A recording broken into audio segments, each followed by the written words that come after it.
Welcome to another episode of the Waffle Shop podcast. Today, I'm joined by presenter, podcaster, author, and entrepreneur, and one of my new favorite people, Gareth Howells. Welcome to the Waffle Shop podcast. Oh, thank you so much for having me. It's a pleasure to be here. I'm just off my Holibobs, so this is my first work engagement back. So it's nice to have a chat and just talk codswallop really.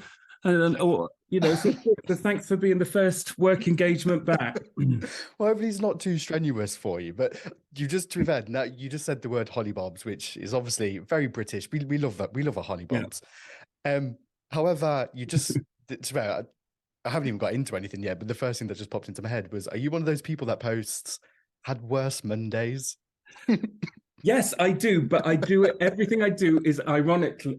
So when you're on holiday, I think what happens is like genuine or Holibob. What happens is I think whenever anybody goes on holiday, they get into the mentality that they're the only person who's ever holidayed in their life.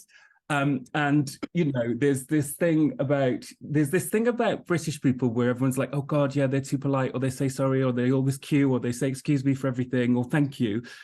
But then there's another thing where we do like a good old brag. And I think those poolside shots with questionable cocktails with how's your Monday going? Days office. Blessed. You know what I mean? Wish you were here. So I do it ironically because I think that's what my followers now expect.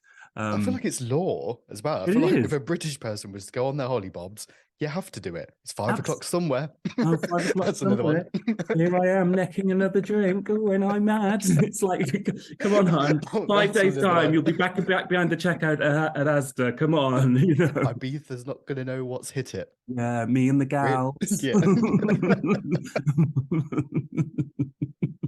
you know what? Even if the episode was there and there, I think I'd be happy.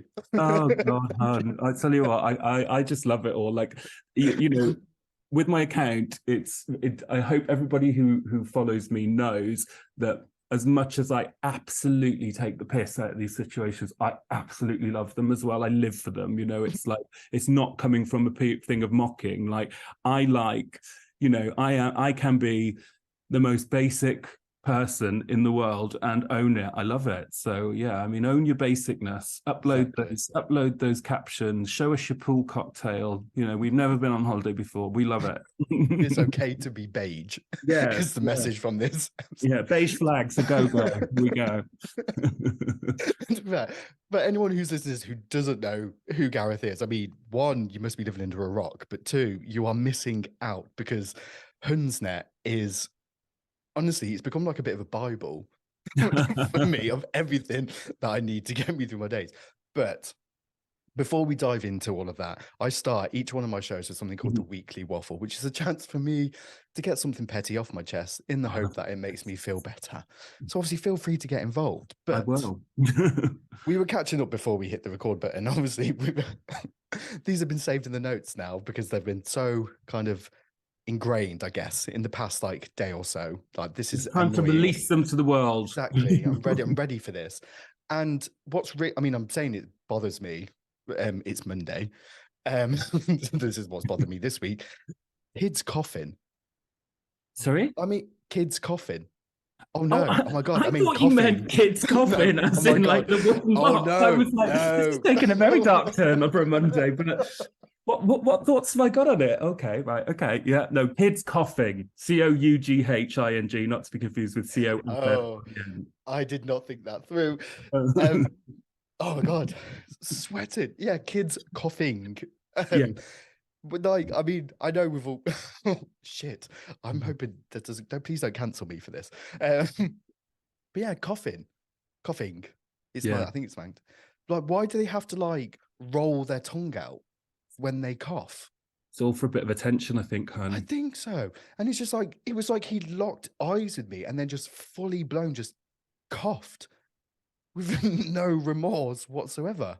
Do you know what? Since the pandemic, whatever you want to call it, the coughing is like, it's like they've just, stabbed you in the heart. If somebody coughs near you, it's such a triggering thing now, isn't it? So yeah, I mean, yeah, I've got to agree with you. I think Yeah, kids, I think, definitely do it for attention.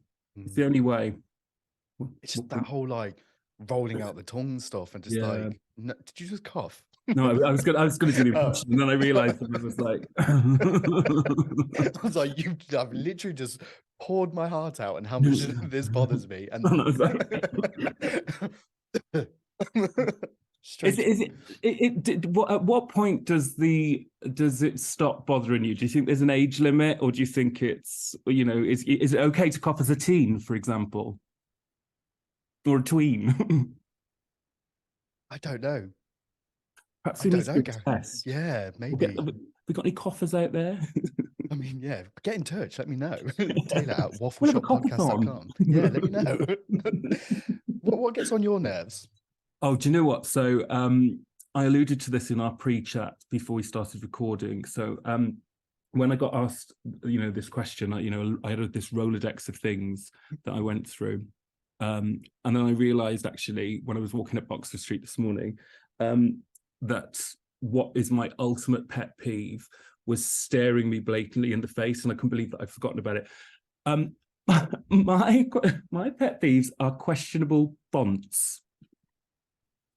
Right, so this is going to make me either like people might think I'm a right weirdo, but just listen to me a second. For example, the Disney font used outside a Disney setting is hell. It's absolute hell. Yeah. And you know what you see on, you know, some people have these staircases and, you know, they put the quotes up the staircases, or in this house we do Disney, and then they list all of the Disney songs and quotes and films and all of that. Got no problem with the quoting and the films and the messaging. It's the use of the Disney font outside of a Disney setting. But yeah, I mean, that's just an example of it. But there's a cookie shop on Oxford Street. I'm going to name them. I'm going to name them and shame. Ben's Cookies. I don't know whether they're a national chain. Yeah. Perhaps I shouldn't say that, because just in case I might do a collaboration with Ben's Cookies. No, listen, sponsored by. I just wouldn't be able to do it. No, I wouldn't be able to do it unless they changed all the frontage of their shops. Ben's Cookies have got a Windows 95 font as their signage, and there is a backwards apostrophe. There is a backwards apostrophe of it, and when this episode goes out, I will send you the picture and you'll see what I mean. I don't want to name and shame. I wish Ben's Cookies all the best. I'm sure they're very nice. Never been in myself due to the font. But yeah, fonts. I honestly think that's probably the best waffles I've ever had on here. Do you know what? I'm now not going to be able to unsee it, because the first thing that popped into my head when you said about the Disney font, especially, was, have you ever seen one of those cars that has like powered by pixie dust? Badass boss bitch on tour. I want to be really. I'm gonna be completely transparent here. I did check your font, and I love it, so it's fine. I did check, because I would pass the test. Yeah, I would not be sat here. No, I'm not even a graphic designer or anything. It's, you know, I'm not even from like a design background or anything like that. But fonts fonts used incorrectly, or the incorrect fonts in the wrong settings, really grip my shit. So yeah, I'm just looking around my kitchen now. I think do you have a favorite font? I do.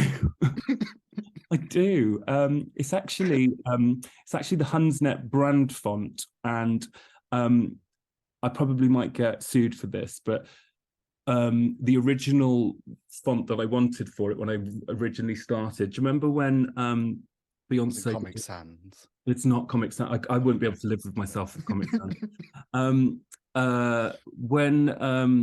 When Beyonce went on tour, not the last tour the current tour she's on, the last tour she went, she had all these t-shirts, and it's actually the font of her album, Beyonce. You know that B. The pink one. Where the block kind of color. Yeah. So I don't know whether the font was obtained illegally. You'll have to speak to my graphic designer about that. But the original Hunsnet font is that. For what I do now, I sort of only use that as the hero image just in case Beyonce comes after me, because I mean, I ain't got the money. I ain't We're got the literally money in the 5 bank. minutes in, Gareth, and we've got Ben after us. We've got Beyonce after us. Oh God. And that ratty little kid who coughed at me and I'll get you, my pretty little I'll yeah, see you okay. in court. So basically when this episode goes out, I'm looking forward to a load of cease and desists, which is quite nice. Got a cracking lawyer. Oh God. I haven't really. I don't know why I said that. Oh, Okay, well that's brilliant. But to be fair, it's a great place to start because obviously I'm a huge fan of Hunsnet. oh, Like thank you. it is just, you know what, I could be having one of the worst days and I will see a post of it could be like Cat Slater, Pat Butcher, or personal favorite, obviously, which one of you has done a shite and didn't he flush it? You know, and it's just that little reminder of like, it could always be worse. Yeah. I could have done a shit and didn't flush it and be Yeah. reminded for the rest of my life. Yeah. So I want to thank you for Oh, thank creating you. a safe space for me. Do you know what? It's one of those things where it's kind of taken a mind of its own, you know, the whole Hunsnet thing. I started posting silly stuff years ago. Underneath my desk at my last job. Not literally underneath my desk. Like, oh God. Worked in a bunker. Yeah. I was in a mine. I worked in the job. I used to work for TUI Travel. And I had an amazing opportunity to be the head of entertainment for Global, and I worked in a very corporate environment. Wow. As much as it was a great opportunity and I did some amazing things, it really wasn't for me. And I was basically flying a lot all over the world. Doesn't that sound amazing? It's not. Holibobs. Yeah, I'm not on my Holibobs, watching other people on their Holibobs, but you know, and yeah, I was really not enjoying it, but I was sort of backed into a corner because with that job came a really great salary. I was very lucky enough to be able to get my house with my boyfriend, so I felt like I was in a bit of a corner. And I was like, I need a bit of an outlet. And I started making memes. I mean, I've always loved memes. I've always loved the internet. I've always loved Instagram. And I started making memes literally when I was on telephone calls to, you know, different places around the world. And when I say under my desk, I mean like switched off on the just making memes.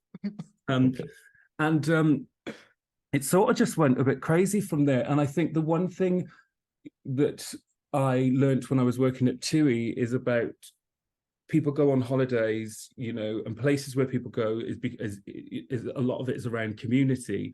Yeah.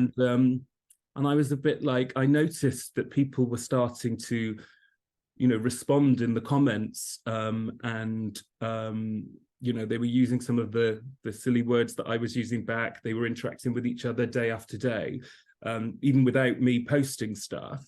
And I was kind of like, let's not make this about the memes. Let's make this about the Huns, and let's really go to town on you know, because you okay, Hun? This whole Hun culture thing is just a big joke from the internet. And my sort of light bulb moment was, what about if we took this from being a little joke on the internet and actually turned it into something tangible in real life?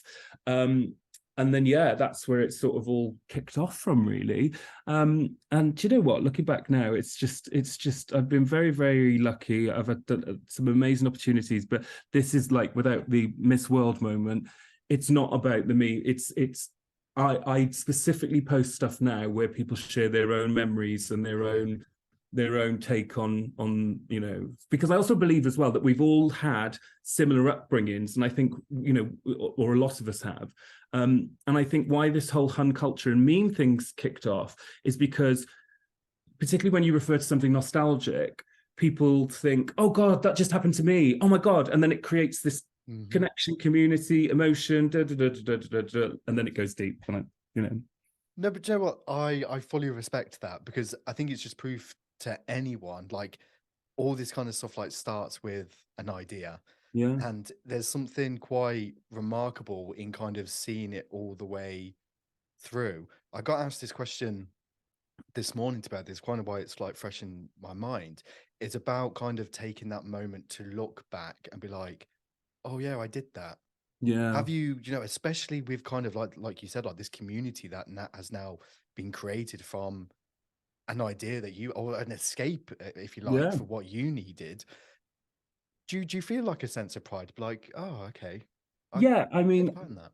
something it's so strange. I mean, I think that a lot of people, especially, it is difficult to look back and go, oh my God, that was that was Mm, quite big, or because the minute that you do that, you feel that A, you shouldn't, because imposter syndrome, etc., yeah. etc. B, because you don't want to be seen as bragging, and but also it's just things happen to me, like through this Instagram account, that are just beyond my wildest dreams. And I know that it might be silly, like, but me talking to Tanya Turner from Footballers' Wives on my podcast, Zoe Lucker, was genuinely one of the greatest days of my life. Like, honestly, and I know that's some people are going to listen to this and be like, you bellend, but it genuinely was, because it was my little thing. You know what I mean? It was, I watched the show before I grew, as I was growing up in some of my formative years. I've remembered all of the quotes from it. I lived it for ages, with my friends, and then to be able to have these full circle moments with people, and them know what I'm doing, it's just mind blowing for me. Like, it's and I'm very lucky, and but on the flip side, I've put in loads of hours for it. Work, yeah, rightly Yeah, so. Like, yeah, yeah, that's that. yeah, I think that's the key thing with that. Like, it's easy to kind of discredit like the late nights, the yeah, hard work, the bad days as luck. And it's like, I don't know. I used to always kind of say the same thing about like, oh, I don't know how I've done this. I don't know how I've got to this point. I don't know yeah, how that I'm sat talking to that person. It's like, well, you wouldn't be in that position unless one, yeah. you were capable of being in that position, or two, that's you created that Mm. situation.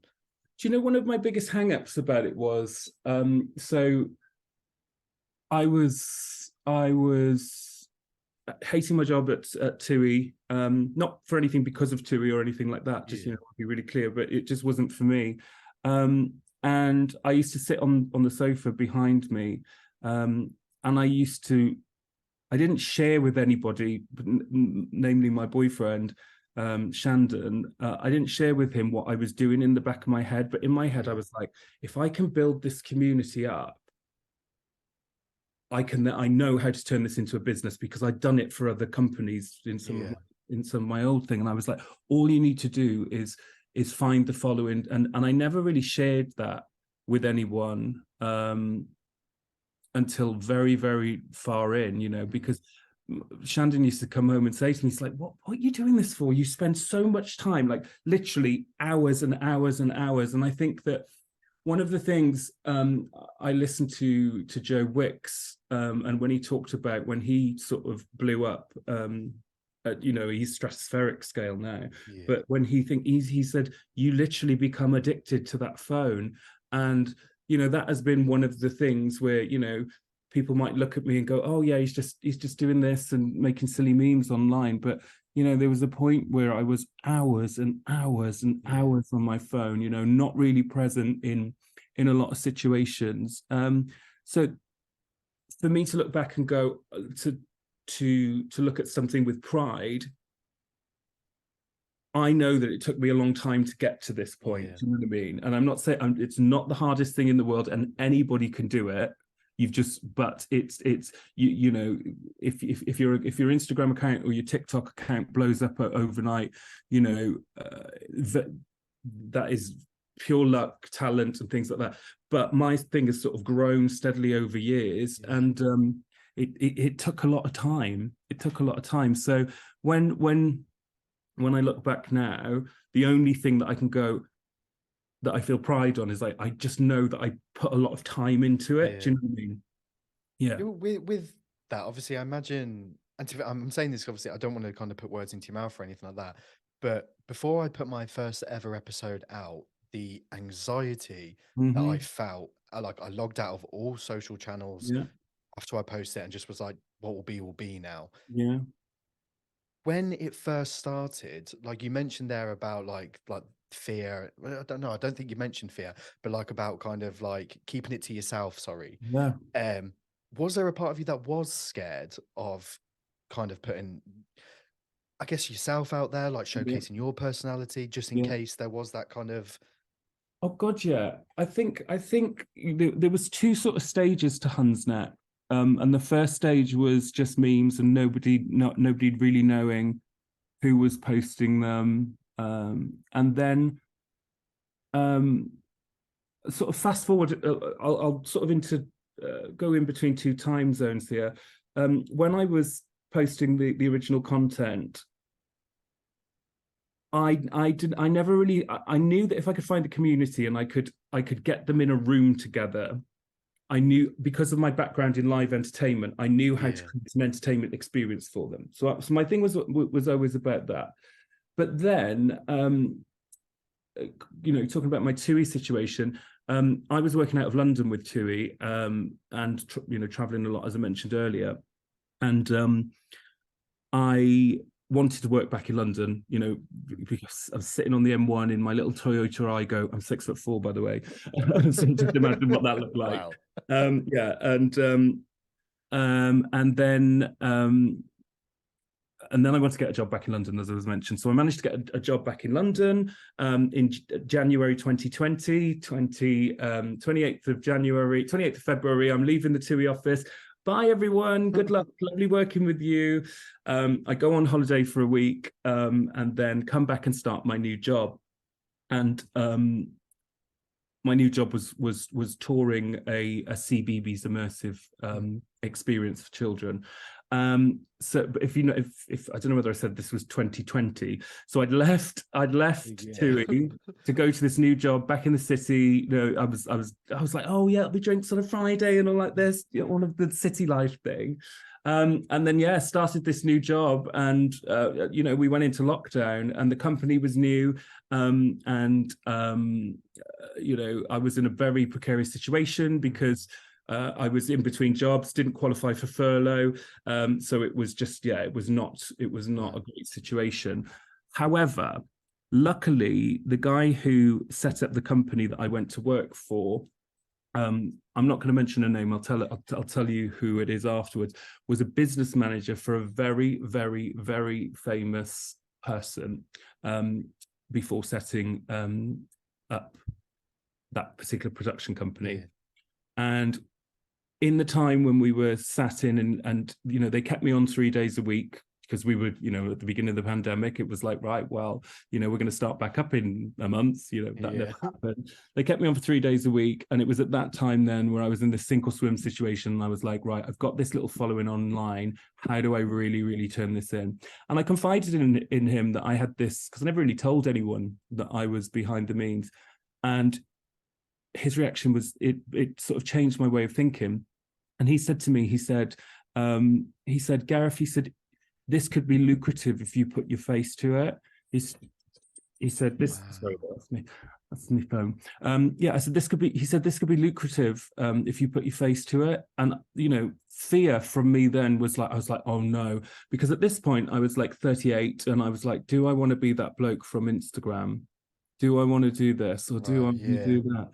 And I was thinking, I don't know what else I'm going to do. So I've got to do this. And it was the best thing that ever happened to me.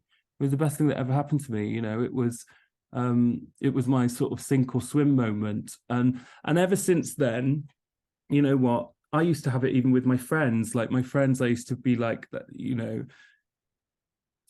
I used to think that they were judging me or, because they all had like jobs, jobs. And, the flip of it now is that I'm 41 years old, and I if you'd said to me 5 years ago that I would gladly say to anyone, I'm 41 years old and I make memes for a living. Do you know what I mean? It's just, but I do. It pays the mortgage. It's given me some great opportunities.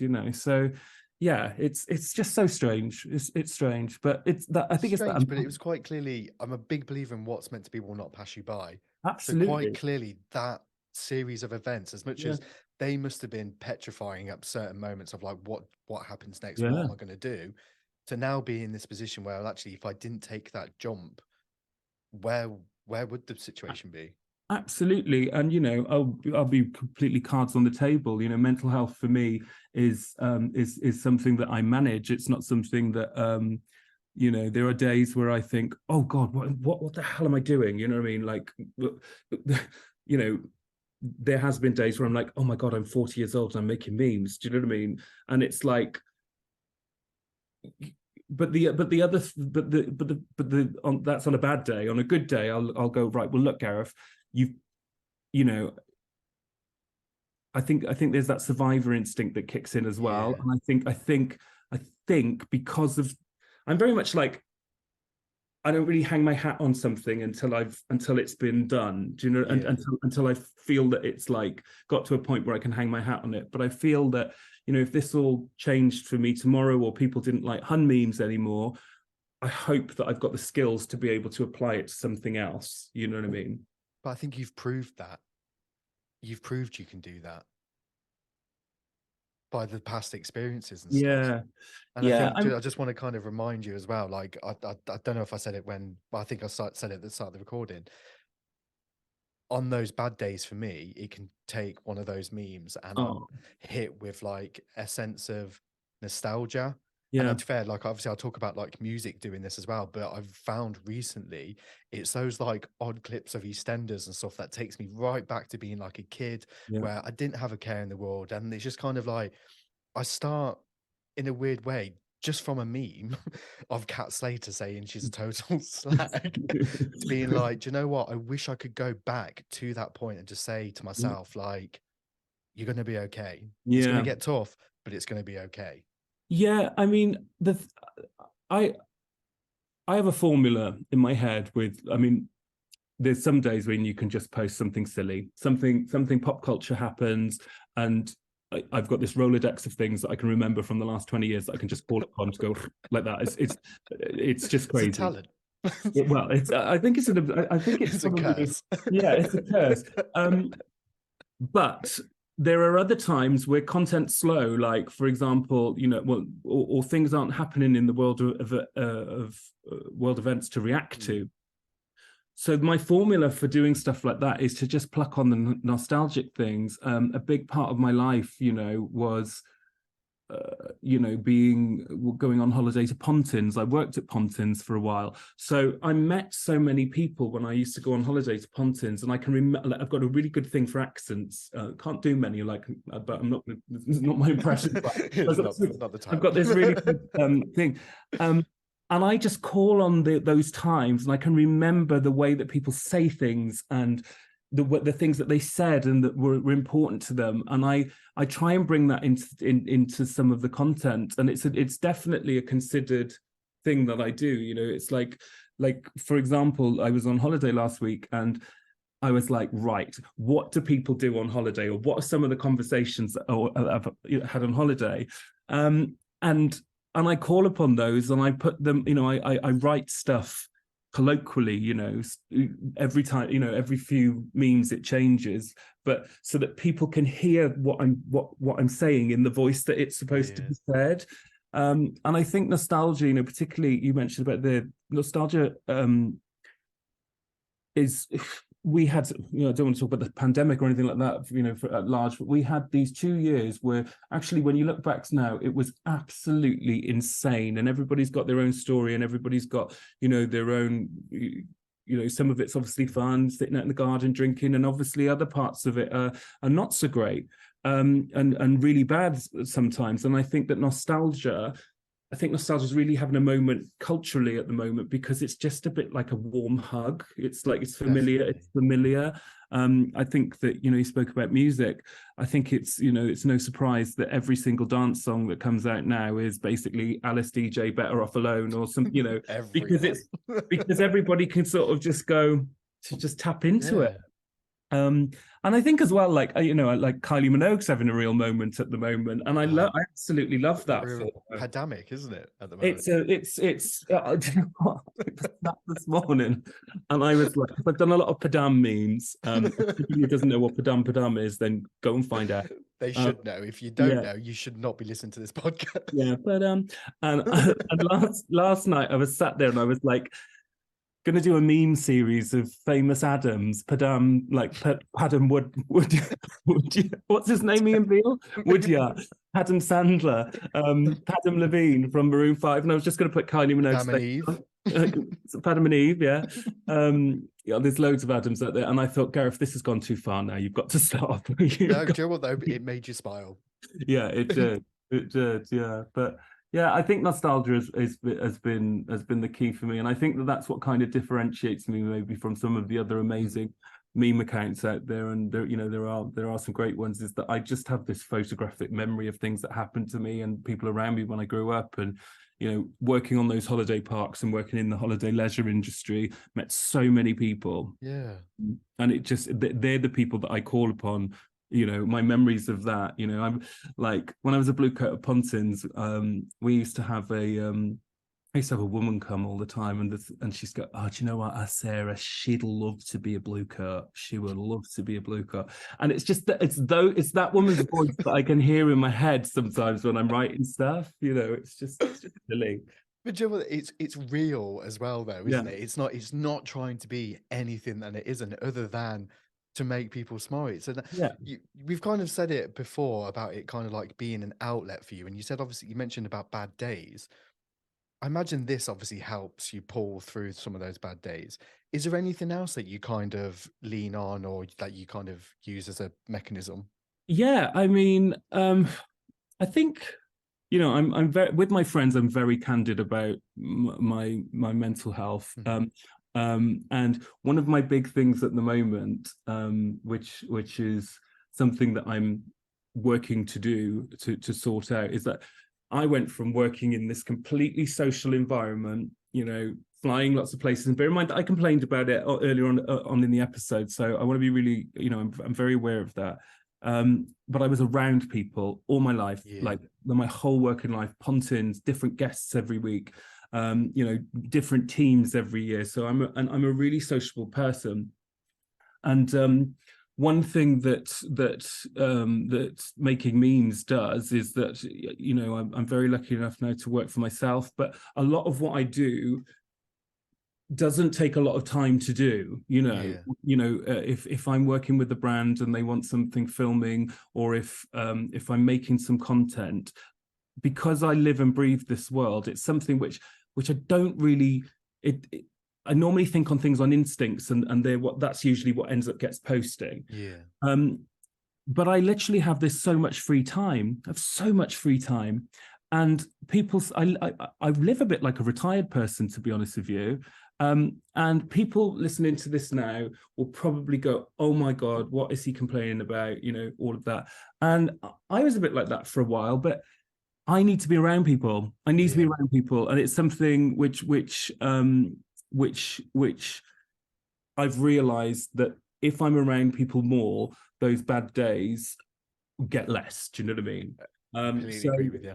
I think that when I go on, when I was away on holiday, you know, you kind of do your to-do list and things like that. I was like, it's not about making extra money or doing anything like that. I'm going to I need to be around people. So that's my thing that I need to do. So, you know, saying yes to going for a coffee in the afternoon, you know, I go to the gym every day, not to kind of, I'm not interested in the aesthetic side of it really, because I was previously, and that's a whole other ball game, you know, of stuff. I go because it gets me out of the house. I live in Tottenham, which is in North London, and every day I make sure that I go to Barry's boot camp in Soho, and I go to my house, leave my house. It takes me 40 minutes to get there. I do the hour class, and it gives me 40 minutes to come back, and then that's 3 hours of my day that I am around people. Might not be talking to them or everything like that, but you know,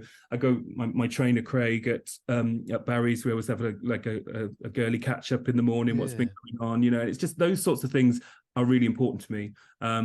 So I think that's my sort of my plan of attack for those days which are not so great. I mean, don't get me wrong, I mean, there's other days where, you know, I went on tour around the country with Greggs twice last year. Do you know what I mean? So it's just, you Of know, all the people to go on tour, I think I'd yeah. rather be on tour with Greg than Beyonce, to be Yeah, honest. I think I'd rather be chat to sausage rolls than people, to be honest.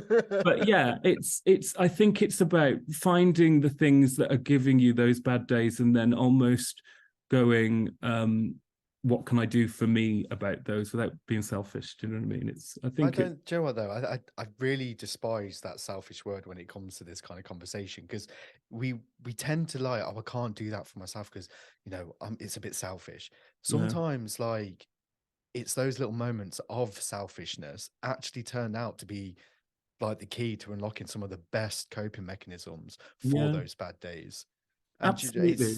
we're creatures of habit. We're supposed to be social. Yeah. And I completely resonate with everything that you just said. Like especially in the pandemic, I worked for like 18 hours a day from my room because I thought that's what I needed to do. Mm-hmm. And then when we were first started to go out, like my social skills were pretty much gone. It's like I had to rebuild like the first event I went to after the pandemic, it was like sensory overload. I Yeah. did not know what to Yeah. do with myself.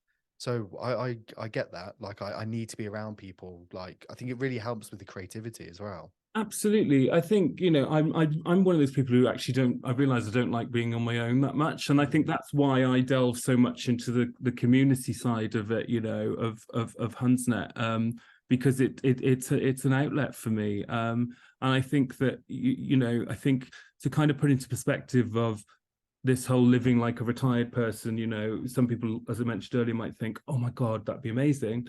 But why it's not amazing for me is because that lifestyle doesn't work for me, because it's not something I'm familiar with.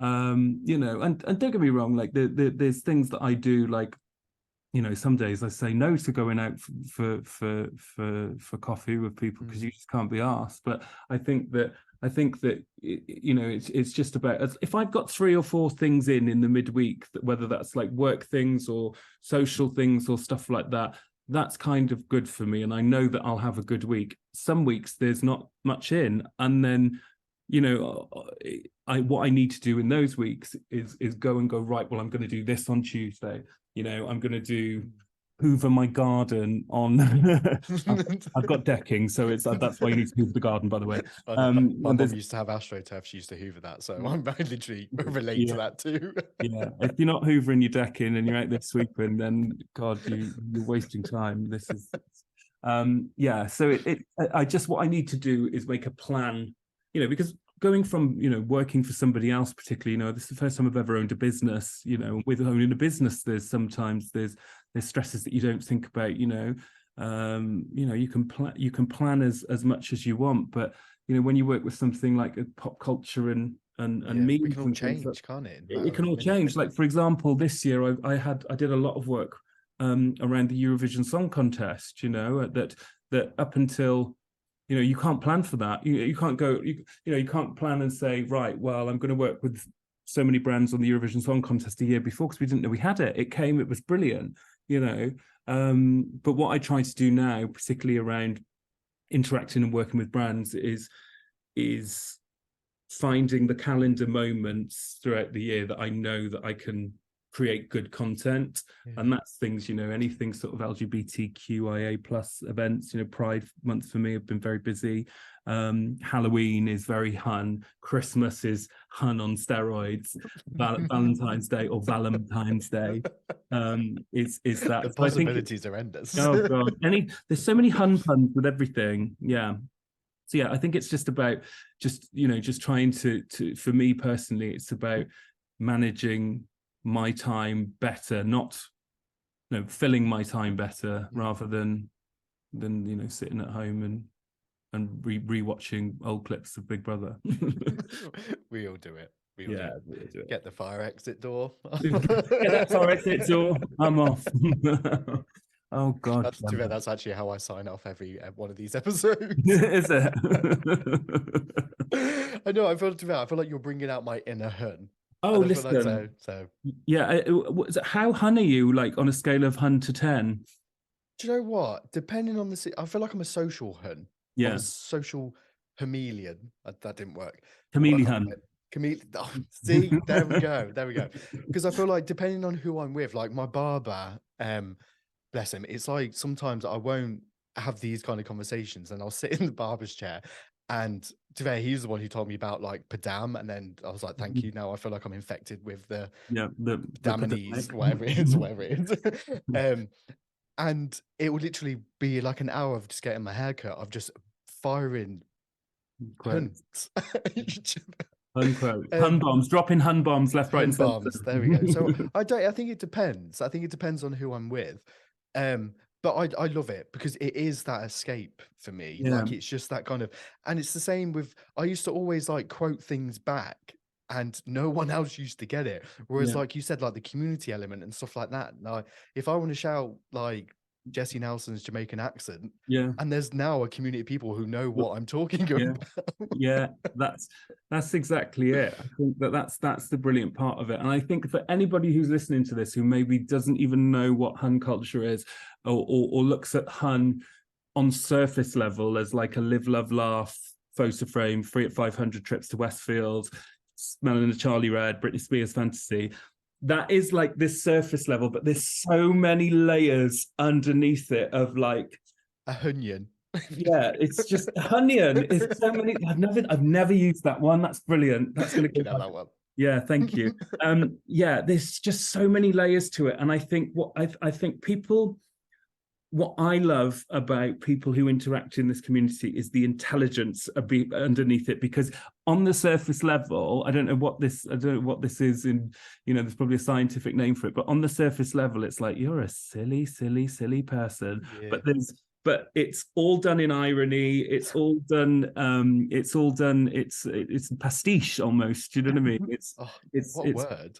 I know, it's very theatrical. It's a parody. It's somebody wrote once, I'm not going to claim this myself, but it's almost like your Hun character is like your alternative self it's almost like that imaginary friend that you go around with. And I know people are going to be listening to this, I'm thinking like, what the hell's is he talking about? But if you know, like my Hun character is messy, drinks white Zinfandel, slings blue wickets down him like there's no tomorrow, love in a bootcut jean. But that's not me in day-to-day life, but that's the person that I like to tap into every now and again. And I think, when it comes to like silliness, like mental health and thing, just be silly with your friends. Yeah.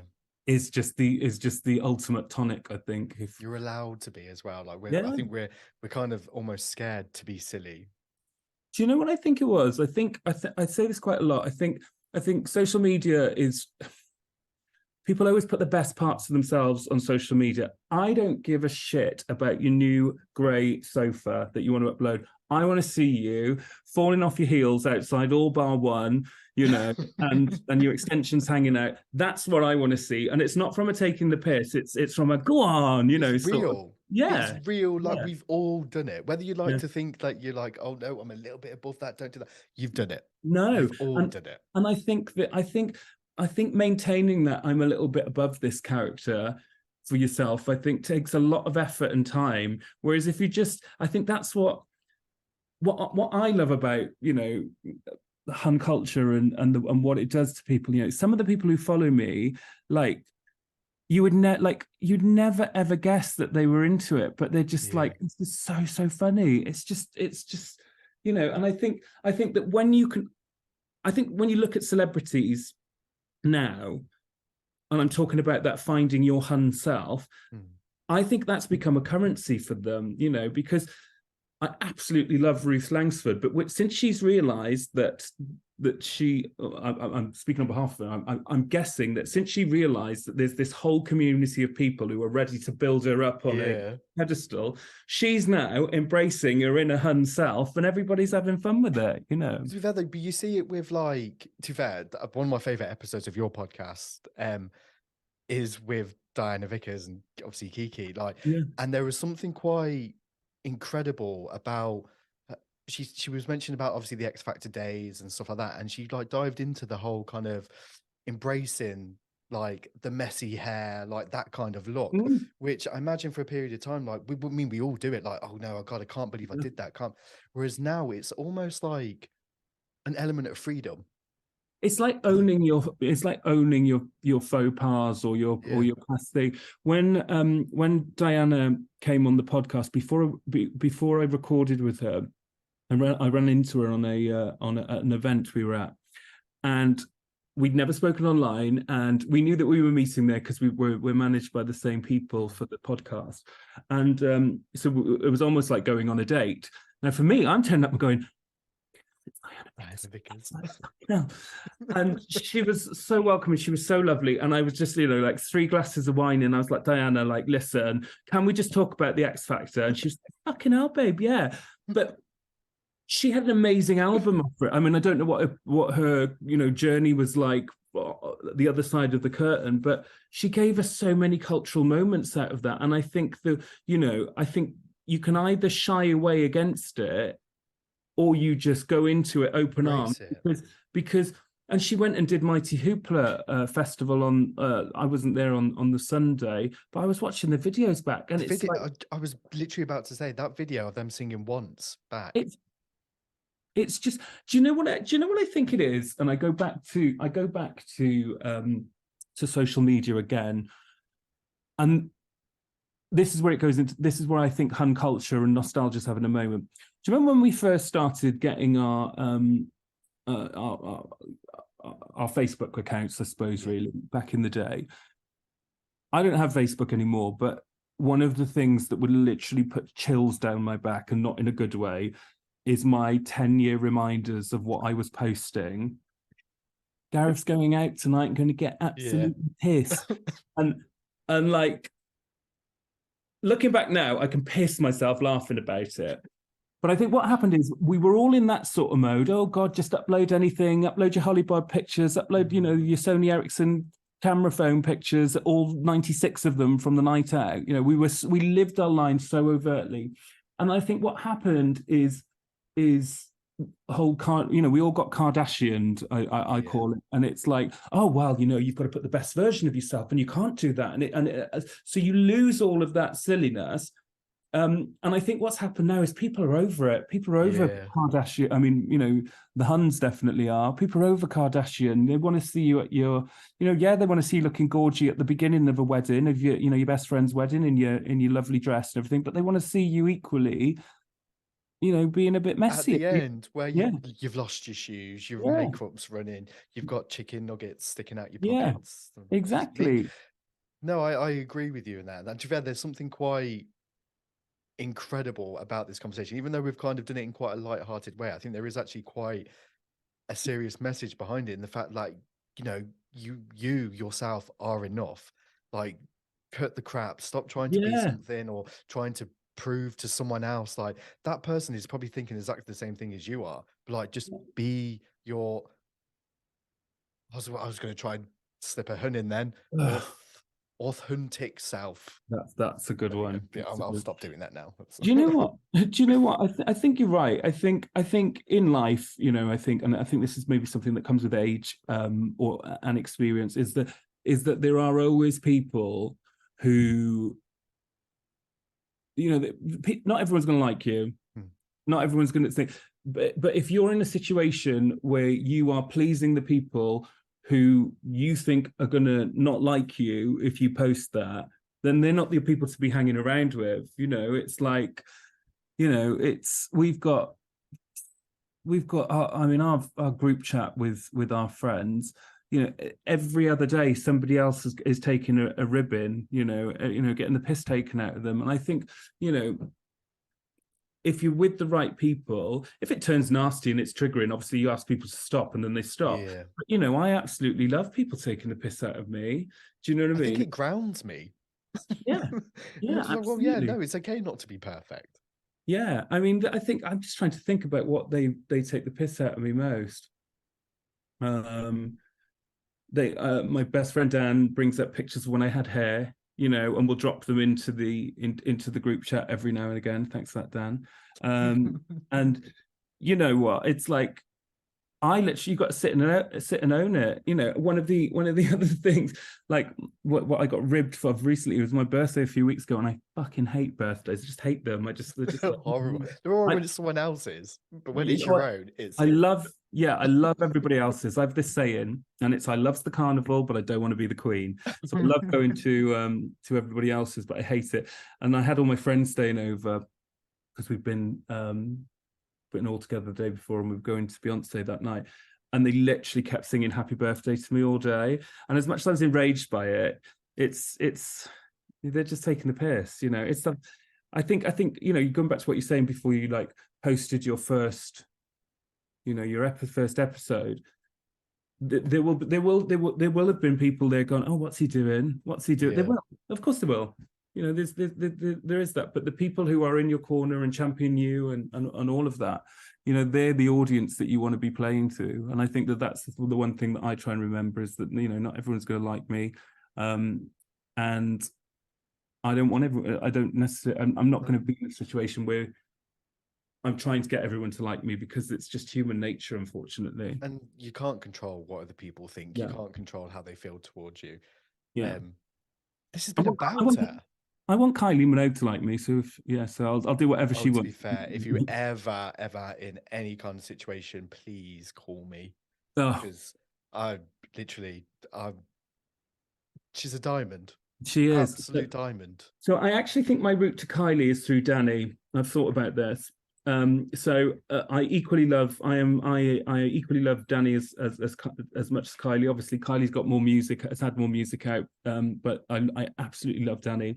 And she started following me very, very recently. And I did a meme about her stuck in an air vent. And she sent me a message. She sent me a message, and I was like, this was the best thing that ever happened to me. And then after that, then I did a promotion with her old record company over the Neon Nights re-release. And she slid into the DMs a couple of times, and it stops me in my tracks. So I think, I mean, just if Danny is listening to this, I need you to know that I'm not using you to get to Kylie, because I absolutely just love you, Danny. I would never do that, Danny. So if you ever want to, yeah. Oh, don't have a Minogue yeah. No. But yeah, I do think, you know, because I think I could vibe with Danny. I think I'd have a really good time with Danny. I think I would dribble with Kylie, and I don't think that's a good look. So I actually think meeting Kylie would be a special occasion, very special occasion for me. Really quite special, but probably not special for her. Do you need a moment? Yeah. But I think she would probably maybe get a restraining order, or ask me to leave the room after I think. So goals, something, to be fair. yeah, goals, yeah. I got slung out of Aldi because I wouldn't leave Minogue alone. we talk about music a lot on the show, and I love this part of the show because I like to tap into those kind of moments and the songs. So we've mentioned obviously the pandemic and you know, songs that kind of remind us of those good times. I can't imagine it takes a lot, Gareth, but what song would need to be playing to get you on the dance floor? Oh, do you know, I was about to say this earlier on.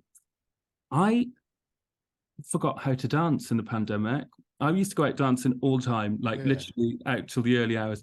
And now I'm 6'4", like I'm quite a, you know, bald head. I'm quite a prominent person just to look at visually because I'm above everyone. I literally feel so self-conscious. So I think I'm going to start dancing again. That's just reminded me.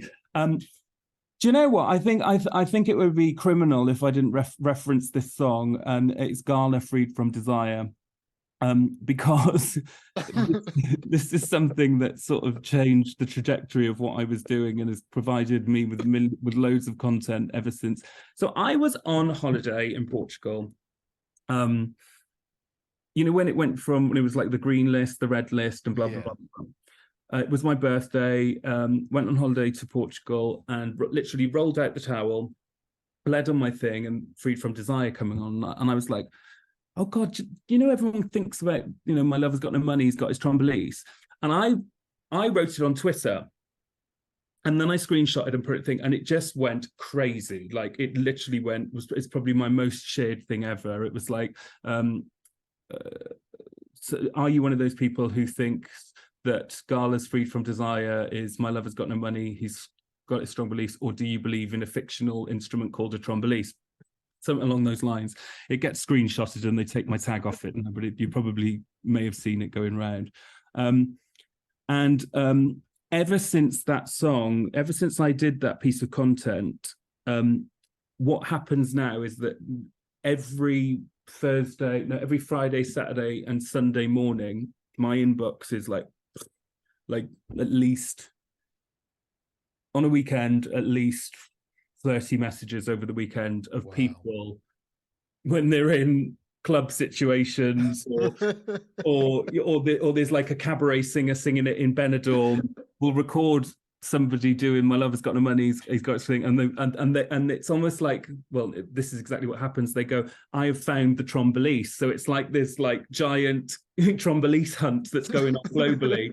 And I've been sent, people doing trombolices up above mountains, there's some trombolice stuff that I can't share because they're rather inappropriate, but it has been found nonetheless. But the trombolice has been found in somewhere. That's sort of about that. But yeah, I think and literally it's one of those things where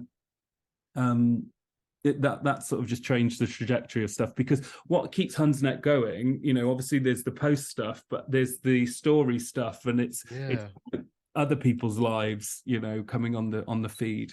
So yeah, it would have to be Freed from Desire.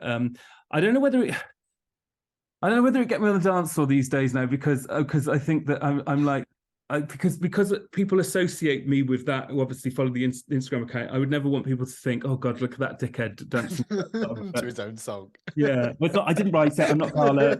Just want to put that out. I think Gala's a famous Italian artiste, and that's definitely not me. But it's sort of. Or is it? Sorry. Or is it? Or is it? Mm-hmm. Perhaps this could all be a move. I knew you were hiding a trombolice under that. Oh God, yeah, I've been hiding my trombolice and my choppy bob with loads of layers, my bell bottoms, Gala. I think that's what she looks like. But yeah, no, I'm definitely, just for anyone who's just tuned in, I want to confirm that I'm not Gala of Freed from Desire fame. But if they brought back stars in their eyes, I might go on it as her. I feel like I'm going to make this happen now. Oh God! Oh God, my face is aching. On the flip side of that, is there any songs that kind of put you in the feels or kind of bring that emotion out in you? Yeah, I mean, we have a brunch that we do every month in London, and then sometimes up and down the country, depending on where we're at. We do Manchester a lot, and we always end the brunch. And this is what's pissed me off a little bit, actually, is that people now do it at other brunches, and I don't own the rights to the song, whatever, but it's something that we've done, and I just see it popping up everywhere now. But I'm not saying I invented the song. I'm just saying that I just see it at lots of places watching you. And it's the form of flattery. Yeah, this is it. We always finish with a big sing song of Whitney Houston, "I Have Nothing," and it's just like, it's such, like, I say to everyone at the end, again, we literally whip them up into a frenzy, with fabulous drag queens and prosecco and silly prizes and things like that. And then at the end, they're all into it. And at the end, I'm like, right, grab your Huns now. This is all about getting in and showing the love. And literally, like, people bring their grandparents, their mums, and things like that to the events now, and just seeing them. That's at moments where I look around and I go, seeing the joy in other people's faces. Do you know what I mean? That's when I think, oh right, okay, so perhaps this is all right then.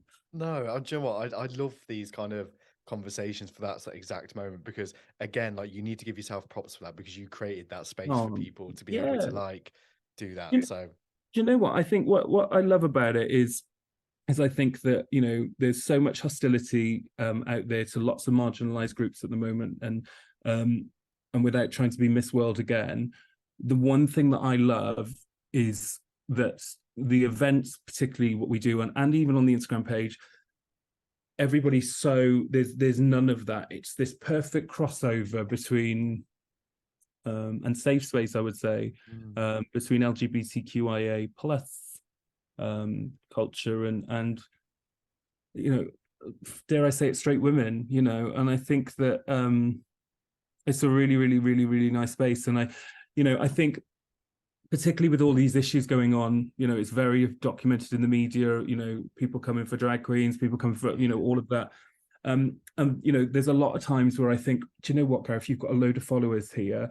You should be saying something about this, and you should be doing something. And the thing that stops me is I'm going, I will say and share what's right and what's real, but I need to remember that this is a safe space, and it's not because I don't. I mean, it's quite obvious that I support, all of these, but the second I step into that arena and invite, comments from people who don't agree with that lifestyle, it then pollutes the safe space that people feel there. Because I don't want to go through. It's not about policing comments, but it's just I don't want people to use Hun culture and things like that as a way to dartboard either. Yeah, that's a really, really good way of putting it. But also, it's a safe space for people to come and have a laugh.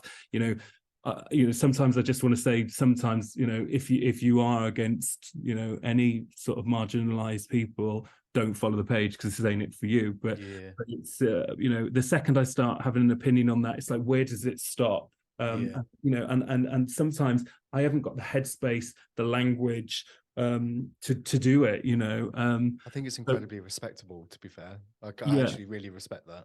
Yeah, I mean, there's some, of course I have an opinion on it, and I think, where I do my bit for the community, it's not necessarily in words or condemning things or sticking my nose in or having an opinion on it, is providing, places where drag performers can perform and will feel safe and all of that. And that's the kind of bit what I do, and whenever we do charity events, it's always direct, the money stuff goes to those sort of marginalized areas. And I think the second I haven't got the language to be a mouthpiece on that, because I'd be C bombing and F bombing and this, that, and the other, and that's never good for anybody. So I think it's very much a choice, and it's not about me not staying quiet. It's about, I think that it's about ring fencing that safe space where there are going to be people firing off at Twitter on loads of other stuff, and then they can come to this space and then forget about it. And that's kind of, if anybody thinks that's cowardly, then so be it. But that's I don't think it's cowardly. I think if anything, it's respectable. And I think for anyone who is familiar with you and kind of like the spaces that you've created, I mean, I've said it numerous times throughout this, obviously recording, like, they would get that 110%. Yeah, I mean, I think it's it's a tough old world out there at the moment, and I think these marginalized people, they're getting fired at from all angles. And I think that I think it's important that we have this community where we can stick together. I think a lot of 80% of my followers are women, are straight. I obviously don't know their sexuality, but I'm going to assume, just by the people who are attracted to it, that they're probably straight women. And I think that when I see all this stuff in the newspaper and stuff like that, I'm like, not that I've got 68 million followers, that the whole breadth of the country, but I just know that that's not what the general population feel like.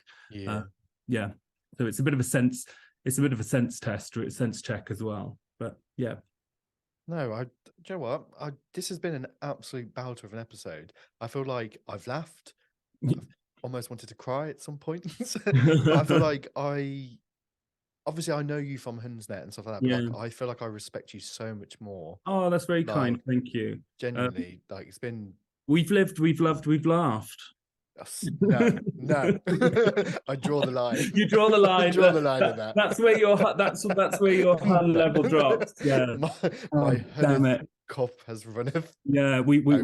we found the depth of your Hun, and we won't continue with that.